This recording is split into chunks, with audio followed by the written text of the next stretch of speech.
Hello friends, welcome to Zana's Recipes. இன்னைக்கு நம்ம சூப்பரான ஒரு முட்டைக்கோஸ் பொரியல் எப்படி பண்றதுன்னு பார்க்கலாம். இது வந்து பாத்தீங்கன்னா ரசம், சாம்பார், இன்னும் வெரைட்டி ரைஸ் கூட ரொம்ப சூப்பரா இருக்குங்க. ரொம்ப சிம்பிளா வேலை முடிஞ்சிரும். ஆனா டேஸ்ட் வந்து நல்லா இருக்கும். அதுக்கு வந்து கடாயில எண்ணெய் கொஞ்சமா ஊத்திட்டு கடுகு, கடலை பருப்பு போட்டு பொரிய விட்டுருங்க. கடுகு வெடிச்சிருச்சுங்க. இப்போ வெங்காயமும் கருவேப்பிலையும் போட்டுக்கலாம்.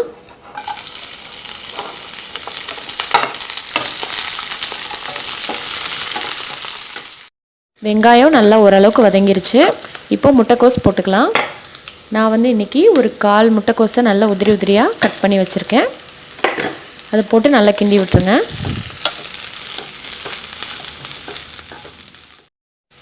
முட்டைக்கோஸ் நல்லா வதங்கிட்டு இருக்கட்டும். இப்போ எல்லாத்துக்கும் சேர்த்து இவ்வளோ தான் நான் உப்பு போடுறேன் பாருங்கள். 1/4 ஸ்பூன் போட்டுக்கோங்க. இது வந்து நம்ம காரம் மெத்தடில் பண்ணுறோம். மஞ்சத்தூள் 1/4 ஸ்பூன் போட்டுக்கலாம். மிளகாய் தூள் வந்து ஒரு 1/2 ஸ்பூன் போட்டுக்கலாம். உங்கள் காரத்துக்கு ஏற்ற மாதிரி போட்டுக்கோங்க. எல்லாத்தையும் நல்லா வதக்கி விடலாம். இப்போ ஒரு 5 நிமிஷம் மட்டும் மூடி வச்சுருங்க. மூடி வச்சுட்டு ஓப்பன் பண்ணிங்கன்னா நல்லா வெந்துடும். முட்டைக்கோஸ் வந்து ஓவர் குக் பண்ணக்கூடாதுங்க, ரொம்ப குழஞ்சிரும் இல்லாட்டி. இப்போ இதை ஆஃப் பண்ணிக்கலாம். நல்லா வெந்துருச்சு பாருங்கள்.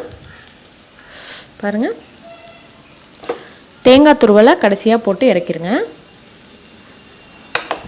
ரொம்ப டேஸ்ட்டாக இருக்கும். தேங்காய் துருவல் போடும்போது அடுப்பை ஆஃப் பண்ணிக்கோங்க. அவ்வளோதான். சாம்பார், ரசம், வெரைட்டி ரைஸ் எது கூட வேணாலும் இதை வச்சு சாப்பிடலாம்.